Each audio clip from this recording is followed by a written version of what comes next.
Go rin mga travel. So salamat sa ating mga viewers at sa mga subscribers. So sana hindi niyo kalimutan sa pag-subscribe sa ating video. Ngayon mga travel, ay naiwan tayo ng ating mga kasama dahil papunta tayo ng reunion kaya humabol tayo mga travel. At yung sinusundan natin ay tinatawag namin dito na bao-bao, yung tatlong anggulong. Ngayon mga travel, pag punta namin doon, yung baga sumusunod na kami, nawala bigla yung mga bao-bao. So ang ginawa namin mga travel ay umasa kami sa Google Map. So itong lugar na 'to, instead na dito kami hihinto, dito kami magtatanong kung ito ba talaga yung San Roque, ang tinanong mo namin mga travel ay mali. Ganito, may nakita ba kayong bao-bao na kulay green? So sinabi ng mga tao na wala. So napag-isipan namin na baka pumunta na dito sa kanan na part at ginawa na lang namin mga travel ay tinuloy namin mga travel. Sinundan namin yung Google Map.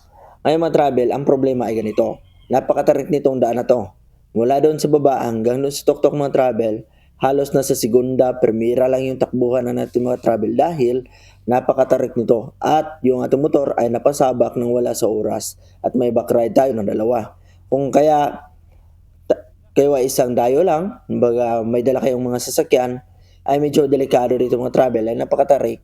Lalo na siguro kung malalaking sasakyan ay napakadelikado dahil napakatarik mula dun sa baba hanggang dun sa tuktok mga travel. Lalo na yung mga 10-wheelers o iba pa ng mga kargadong truck. Ngayon mga travel, ang ginawa namin ay chinik namin yung Google Map at tingin namin ay okay naman. Pero nakapoint siya doon sa tuktok ng bundok. Kaya ang ginawa namin ay, yun, napag-usapan namin na bumalik pero sabi ng kasama ko, tuloy natin. So yun, tinuloy namin mga travel. Itong daan na to ay papunta ng San Fernando pag hindi ako nagkamali. Dahil ito ay isang connecting road mula Quezon hanggang sa San Fernando. Dito mga travel, na-realize namin na bakit hindi namin maabutan. Kaya nagtanong kami sa taong ito. O yun, laking pasalamat namin dahil sinabi niya na sa baba lang, yung San Roque. Ngayon napunta kami dito sa magandang view. Tanaw yun dito yung Don Carlos na municipality at saka yung sa Quezon mga travel, napakaganda nito.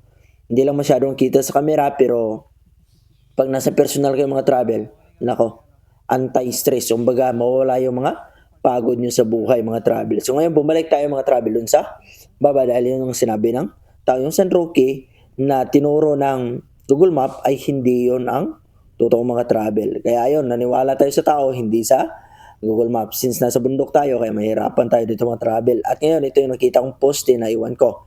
Hindi na ginalaw. At hindi siguro natapos yung pagsimento. Ngayon mga travel na dito na kami.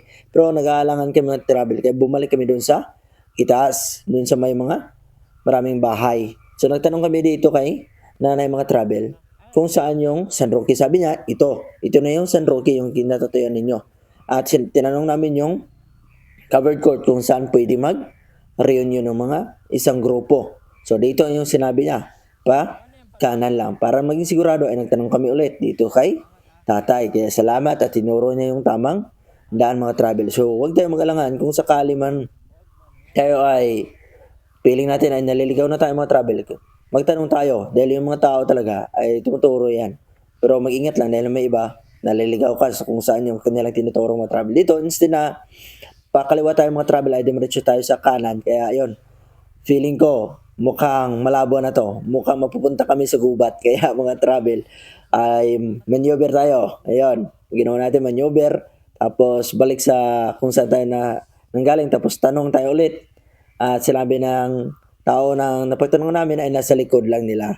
So kumbaga, yun na yun, yung dito sa kanan. So ngayon, papunta tayo ng kanan mga travel. So dapat kanina pa tayo dito pumunta. Pero ayun, dahil naligaw tayo ay yun, natanong-tanong lang tayo mga travel. So yun lang muna ang ating kwentuhan tungkol sa aming biyahe. So don't forget to subscribe to our video mga travel. At salamat sa lahat sa sumusuporta. Bye-bye and God bless.